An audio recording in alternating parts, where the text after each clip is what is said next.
안녕하세요. 쭈아빠 이호영입니다. 자, 이번 시간에 여러분과 함께 공부할 주제, 나라는 바로 어떤 나라냐? 바로 오스만 제국이란 나라에 대해서 자세하게 살펴볼 건데, 자, 이 오스만 제국을 배우기 전에 지난 시간에 2시간에 걸쳐 배웠던 이슬람 세계 한번 정리하고 들어가면, 첫 번째 이슬람 수업에서 배웠던 건 이슬람교가 어떤 상황 속에서 만들어졌냐 6세기의 상황에 대해 살펴보았고, 두 번째, 무함마드가 만든 이 이슬람교는 어떠한 교리, 어떠한 내용들을 담고 있느냐, 이슬람교 자체에 대한 내용. 자, 세 번째 내용은 바로 무함마드 이후에 칼리프를 선출했던 정통 칼리프 시대 이야기.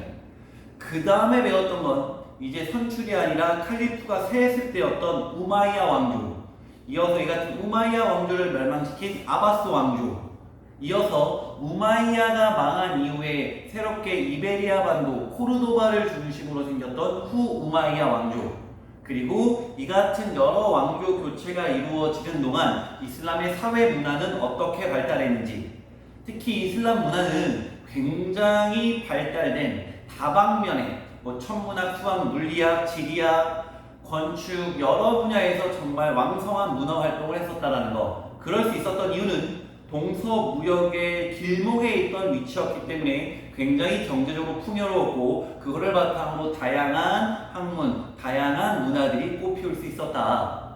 그 다음에 배웠던 건 무엇이냐? 다원화된 이슬람 세계라고 해서 여러 왕조들, 가즈니, 부하이, 맘루크 이런 왕조들이 있었다. 그 중에 조금 우리가 봐줘야 되는 애들은, 처음에는 원래 바로 이슬람 세계 용병, 바로 칼리프와 이런 애들을 경호하던 용병으로 기용되었던 셀주크 티르크족, 얘네들이 이슬람교로 개종을 한 다음에 이슬람교를 믿는 사람들로 바뀐 다음부터 폭발적으로 성장하여 대제국을 연설하였다. 그래서 셀주크 티르크가 실질적으로 힘이 세. 그래서 이슬람 세계의 거의 대부분을 장악하거든. 그래서 이 당시 아바스 왕조가, 그래 너네 짱이다, 니네가 정치적 군사적 짱을 해라 라고 해서 술탄이라는 칭호를 줬다. 그리고 아바스 왕조가 여전히 정치적은 뺏겼지만 종교적으로는 우위에 있다 해서 아바스 왕조는 칼리프, 그리고 셀주크 티르크는 술탄이라는 호칭으로 종교와 정치를 나눠서 짱의 역할을 맡았다. 그래서 아마 어제 셀주크 티르크족까지 아마 정리했을 거야. 기억나니? 자, 쌤 설명이 잘 기억이 안 나는 친구는 다시 한번 강의 듣고 교과서 복습해주면 돼. 모르는 건 질문하면 되고. 자, 그럼 오늘 배우는 건 뭐냐? 그 여러 가지 지금 복잡한 이슬람 세계 왕조 교체, 그리고 셀주크 티르크, 대부분 13세기에 몽골에 의해서 멸망해버렸잖아. 아바스 왕조도 13세기 몽골의 멸망, 그리고 셀주크 티르크 쪽도 13세기 몽골의 멸망. 그 이후에 이슬람교와 관련된 어떤 나라가 있었냐? 그걸 대표하는 나라가 바로 이 오스만 제국이야. 오스만 제국이 만들어진 세기를 보면 14세기야. 그렇지, 13세기 이후지. 그리고 무려 20세기까지 있었던, 굉장히 오래 있었고 강력했던 나라가 바로 이 오스만 제국이야. 지금부터 한번 천천히 들어가 보자. 자, 먼저 정치 분야. 처음에 등장하는 사람은 오스만 1세라는 사람이 있어. 가장 처음 적었다. 어떤 역할을 했을까? 그렇지, 건국. 이 오스만족을 이끌고 오스만 제국을 만든 사람이야. 그래서 건국의 포인트, 그리고 영토 확장을 굉장히 많이 했거든. 그래서 역시나 정치적 군사적으로 힘이 셌음을 보여줬잖아. 그래서 셀주크 티르크가 가지고 있었던 술탄이라는 칭호를 오스만 제국이 가져가게 되는 거지.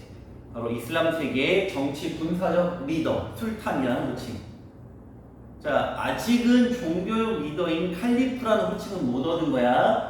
정치적 군사적인 지도자 술탄이라는 칭호만 받았다. 술탄의 포커스. 그 다음에 사이를 거쳐 메메트 2세라는 사람이 등장해. 이 메메트 2세. 자, 이 메메트 2세는 얘들아, 이 사람이 어렵지? 처음에 낯설어서 어려운 거야. 우리 어렸을 때 광개토대왕으로 처음 들었을 때는 어려워. 근데 지금 우리 광개토대왕은 너무나 익숙한 사람이 돼버렸잖아. 그래서 공부는 어려운 사람일수록, 잘 눈에 안 들어올수록 자주자주 봐주면 되는 거야. 자, 이 메메트 2세. 이 당시 동로마 제국, 나름 여전히 강성했던 비잔티움 제국을 오스만 제국이 먹어버려. 그래서 약 동로마 제국, 그 강성했던 동로마 제국을 없앤 다음에 비잔티움 제국을 없애버린 거, 오스만 제국이. 영토가 더 넓어진 거지. 그리고 비잔티움의 대표적인 도시였던 이 콘스탄티노폴리스를 이름을 바꿔 이스탄불로. 굉장히 유명한 도시지 이스탄불. 바로 오스만 제국을 대표하는 도시야. 자, 그래서 메메트 2세 업적. 비잔티움 제국 멸망시켰다. 그리고 비잔티움 제국의 대표 동네였던 도시였던 콘스탄티노폴리스를 이스탄불로 바꿔버렸다. 그 이스탄불은 오스만 제국의 중심 도시가 되었다. 자, 메메트 2세. 그 다음에 이 셀레미세 때 엄청난 대제국을 건설하거든. 이 같은 힘을 바탕으로 점점 힘이 세지는 모습이잖아. 그리고 마침내 셀레미세 정말 어마무시한 영토를 장악하게 되거든. 그래서 그 중에 대제국 건설에 나름 의미가 있는 건 이슬람교의 중요한 동네들이 있어. 성지. 바로 아라비아 반도의 항구 쪽 라인, 이 해안 쪽 라인. 위에서부터 예루살렘을 포함해서 밑에 메디나, 메카. 이슬람교에서 굉장히 중요한 동네잖아. 이슬람교의 성지라고 볼 수 있잖아. 그 메카, 메디나 지역을 이 당시 차지하고 있던 맘루크 왕조를 멸망시킨 다음에 거길 먹어버려. 그래서 이슬람교 성지를 확보했다는 게 나름 의미가 있는 거야. 그러니까 이제 종교적인 성지까지 이 오스만 제국이 관여를 하고 통제가 가능해. 그럼 기존의 정치 군사적 리더 술탄이라는 칭호가 있었잖아. 거기에 이제 성지까지 확보함에 따라 종교적 리더 자리까지 올라간 거야. 그래서 이때 요거 굉장히 중요하다. 술탄 칼리프제라는 제도가 나와. 술탄, 이슬람 세계의 정치 군사적 지도자. 칼리프, 이슬람 세계의 종교 지도자. 그게 이제 여러 명이 아니라 어떻게 한 명이 나온 거야. 오스만 제국의 대장이 술탄 칼리프 역할을 다한 거야. 여기는 술탄 칼리프제. 바로 정치와 종교가 한 명이 다한다. 종교 일치를 보여줬다고 해. 저거 셀리미스에서 가장 중요한 내용이야. 자, 그럼 점점 오스만 제국의 힘이 점점 강해지는 느낌. 그리고 슐레이만 1세. 이 슐레이만 1세 때는 유럽 쪽으로 많이 진출하거든. 바로 헝가리를 정복해. 헝가리. 지금 바로 동유럽 지역 헝가리를 정복하게 되지. 그리고 바로 유럽 애들이 끼고 있던 바다 지중해를 완전히 장악하게 된다. 바로 지중해 무역을 장악하게 되거든. 엄청나게 강성하게 되는 거지. 심지어 이때 이 지중해 지키겠다고 유럽 연합 부대가 쳐들어와. 연합 함대가 쳐들어오거든. 그걸 박살낸 사람이 바로 이 슐레이만 1세야. 그래서 그냥 지중해를 싹 장악하게 되지. 하지만 세상에 영원한 건 그렇지 절대 없어. 결국 나중에 레판토 해전이라는 다시 한번 싸움에서 이 슐레이만 1세가 패배하게 돼. 자, 이때가 1571년이거든. 연도 외울 필요 없어. 대략 16세기 정도에 레판토 해전에서 패배함에 따라 지중해 무역에 대한 힘을 좀 잃어간 거야. 근데 사실 16세기 가보면 지중해 무역을 장악하는 게 그렇게까지 중요한 의미는 아니야. 왜냐하면 이 16세기 때부터는 대항해 시대, 유럽 애들이 자기 앞바다 지중해에서만 노는 게 아니라 배를 이끌고 대서양 쪽으로 나가기 시작해. 대항해 먼 바다로. 무역의 중심지가 지중해가 아니라 대서양 중심으로 바뀔 때거든. 그러니까 지중해 무역을 장악하고 있는 게 그렇게까지 큰 효과가 아니야.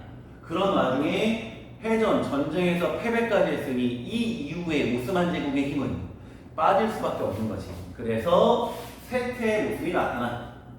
이때가 16세기잖아. 그 다음 세기 17세기부터 19세기까지는 내내 한 300년간 오스만 제국이 제일 점점점 약해지는 시기야. 갖고 있던 땅들을 뺏기게 되는 거야. 그리스 성간이 나가게 되고. 그리고 무시무시한 스틱. 러시아가 유럽 쪽, 남쪽으로 내려옴에 따라 오스만 제국이 갖고 있던 권한들을 많이 러시아가 뺏어간단 말이야. 내내 약해지게 된다. 내내 약해지게 되다가 19세기 말부터야 우리 다시 한번 강해져보자. 오스만 제국에서 개혁운동 같은 게 나타나거든. 탄지마트 개혁이라든지 그런 것들을 2학기 유럽 역사 배울 때 같이 배울 거야. 자, 그래서 여기에서 오스만 제국은 자, 이런 왕들의 업적. 나라 만들어 술탄의 호칭을 썼구나. 자, 메메트 2세 때 비잔티움 먹었구나. 셀림 2세 때 대제국 건설한 나중에 이슬람 성지 확보함에 따라 술탄 칼리프라는 제도를 시행했구나. 정치와 종교 리더를 이제 오스만 제국이 하게 되었다. 슐레이만 1세 때 지중해 무역 장악했다. 각각의 업적들 정도만 잘 구별할 줄 알면 될 것 같아요. 자, 그럼 이렇게 나름 강했던 오스만 제국, 그냥 강하지 않았지. 강했던 이유, 막강한 군사제도가 있어요. 자, 요거 별도로 선생님이 당구장 마크 했는데 요거 잘 기억하자. 군사제도. 대표적으로 티마르 제도라고 해서 티마르 제도. 이 티마르 제도는 뭐냐면 지방에 살고 있는 촌에 살고 있는 사람 중에 기병이 있어. 기병. 말을 끌고 싸울 수 있는 사람이야. 얘들아, 이 당시 기병이라는 건 말을 끌고 싸울 수 있다는 건 나름 굉장한 부자라는 뜻이야. 왜 이 말 하나 갖고 있기도 힘들고 말을 유지한다는 건 어려운 거거든. 이 기병은 굉장히 부자인 사람들만 접근이 가능하고, 그리고 기병은 싸움에서 되게 중요한 포인트야. 말을 타고 달려서 가는 거야. 말을 타고 밑으로 공격하는 거야. 보병, 걸어다니는 사람이 위에 있는 기병을 공격한다? 누가 이길까? 기병이 압도적으로 유리하다. 그래서 기병 확보가 나라의 군사력에서 굉장히 중요하거든. 그래서 이 오스만 제국이 동네, 촌에 있는 기병들에게 나름의 특권을 준 거야. 어떤 특권을 주냐? 야, 니들 그 지역에서 세금 걷어. 니들이 그 지역 나름 잘 지배하고 다스려. 대신 내가 너 권한 줬잖아. 기프 앤 테이크. 너네 전쟁 났을 때 그 기병 나한테 동원해. 그게 티마르 제도야. 지방에 있는, 촌에 있는 기병들에게 나름의 권한을 준 거야. 특권을. 대신 내가 너네 특권 줬으니 전쟁 벌어졌을 때 니네 기병 반드시 나를 위해서 싸워줘. 그게 티마르 제도. 그래서 기병이 굉장히 강했던 군대가 바로 오스만 제국의 군대였어. 티마르 제도 잘 기억하자. 그 다음 예니체리. 예니체리는 이 오스만 제국의 대장, 이슬람 세계의 대장, 술탄을 지키는 친위 부대야. 이 예니체리는 오로지 술탄의 명령만 들어. 직속 부대지, 술탄 직속 부대. 그러니 강한 가장 엘리트 아이들만 이 예니체리에 들어갈 수 있었거든. 이 예니체리 애들은 정말 엄청나게 훈련을 받고 군인 중에서도 에이스 군인들만 될 수 있는 데가 예니체리야. 자부심이 상당히 셌겠지. 그래서 이 예니체리에 대한 특권이 되게 많아.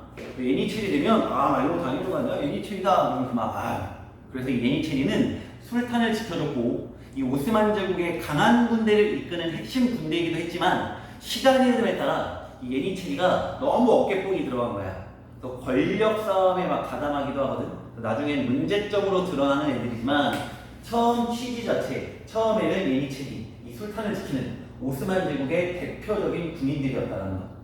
오, 방금 뻔쩍했는데 약간 사이트 효과가 있어서. 자, 바로 티마르 제도와 예니체리, 군사제도 잘 기억해 줬으면 좋겠어. 그럼 이같이 오스만 제국이 이렇게 나름 잘 나갈 때, 이런 군사제도 누리고 있을 때 어떠한 사회 문화를 갖고 있었냐? 자, 사회, 종교적 관용. 이거 굉장히 중요하지. 종교적 관용. 종교를 나름 허용해 줬다는 거야. 얘들아, 대제국을 건설했던 지금까지 이슬람 왕조들의 공통점은 다른 종교에 대해서 어때? 관대해. 대표적으로 아바스 왕조. 그런 애들이 있잖아. 비아랍에 대해서, 종교, 이슬람교 아닌 애들에 대해서 굉장히 관대한 정책을 펼쳐. 오스만 제국도 그렇게 펼쳐. 종교적 관용, 다른 종교를 인정해줘. 이슬람교를 이교라고 하거든. 이슬람교와 다른 종교, 이런 이교도들을 인정해줘. 그 인정해줬던 제도가 바로 밀레트 제도야. 밀레트 제도. 이 밀레트 제도가 뭐냐면 이슬람교를 뺀 나머지 종교를 종교적으로, 지역적으로 이렇게 조직화시켜. 예를 들어 이렇게 있으면 여기가 오스만 제국이면 여기는 뭐 크리스교를 믿는 애들, 여기는 뭐 힌두교를 믿는 애들, 뭐 이런 식으로 있다고 치자. 이런 것들을 조직화시켜. 근데 이 지역에 나름의 짱들을 한 명씩 선정해놔. 짱들 한 명씩. 그 짱들에게 어떤 명령을 내리느냐. 야, 니네 종교 마음껏 믿어. 거기에 나름 니네가 자치적으로 지배를 해. 대신 내가 니네 종교도 인정해줬지, 니네 자치권도 인정해줬지. 그러니 너네 뭐만 하면 돼? 그 대가로 나라의 세금만 잘 내. 그래서 다른 종교를 믿어도 된다. 그 대가로 인두세라고 해서 사람들에게 세금을 부과해서 걷어. 그 세금은 누가 거냐? 이 각 자치권을 줬던 요 지역의 짱들에게 이 인두세를 거두라고 해서. 그럼 오스만 제국 입장에서는 그래, 종교 자유롭게 믿어라. 그러면 얘네들의 불만도 누그러뜨릴 수 있잖아. 제국이 안정적으로 운영될 수 있어. 게다가 안정적으로 운영되는데 받침이 되는 돈까지 거둘 수 있잖아. 그게 바로 이 밀레트 제도다. 그래서 각 다른 종교들을 자치권과 종교적 자유를 인정해줬다. 그래서 그 각 자치별로, 각 종교 자치별로, 지역별로 나눠준 게 밀레트야. 그래서 이 각 밀레트에서 인두세 걷어들여라. 그게 바로 밀레트 제도. 포인트는 다른 종교에 대해서 자유를 줬다. 대신 세금 내라. 그러면서 일석이조잖아. 불만도 줄이고 나라에 돈도 많아지고 바로 오스만 제국이 강성할 수 있었던 이유. 종교적 관계, 밀레트 제도. 잘 연결시켜두자. 그 다음에 동서 문화의 융합. 얘들아 우리 계속 이슬람 세계 배우면서 이 서아시아 지역 역사 배우면서 항상 나오는 게 뭐야? 동서 문화의 융합, 동서 교역론이라는 말 많이 쓰지. 왜냐면 포지션상 이쪽이 중국이면 우리가 지금 계속 배우고 있는 지역이 이런 쪽이야. 그리고 이쪽이 유럽이거든. 이쪽이 아프리카고. 그러다 보니 이렇게 주고받든 이렇게 주고받든 이렇게 주고받든 다 연결이 된다고. 심지어 이스라엘가 이렇게까지 들어오거든. 그러니까 어때? 유럽과 아프리카 사이의 교역에도 다 이 지역을 거치는 거야. 그래서 다양한 물품, 다양한 종교, 다양한 문화가 있었던 지역이 바로 지금 계속 배우고 있는 이 서아시아 지역이야. 그러다 보니 동서 문화가 융합돼서 바뀌었는 거지. 게다가 특히 오스만 제국 때 왜 동서 문화가 융합되냐?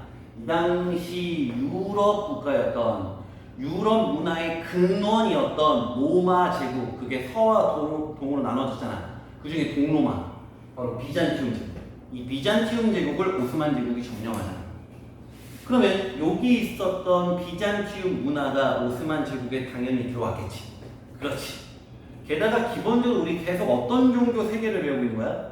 이슬람 세계라는 이름으로 공부하고 있는 거 아니야? 기본적으로 이 지역은 이슬람 중심.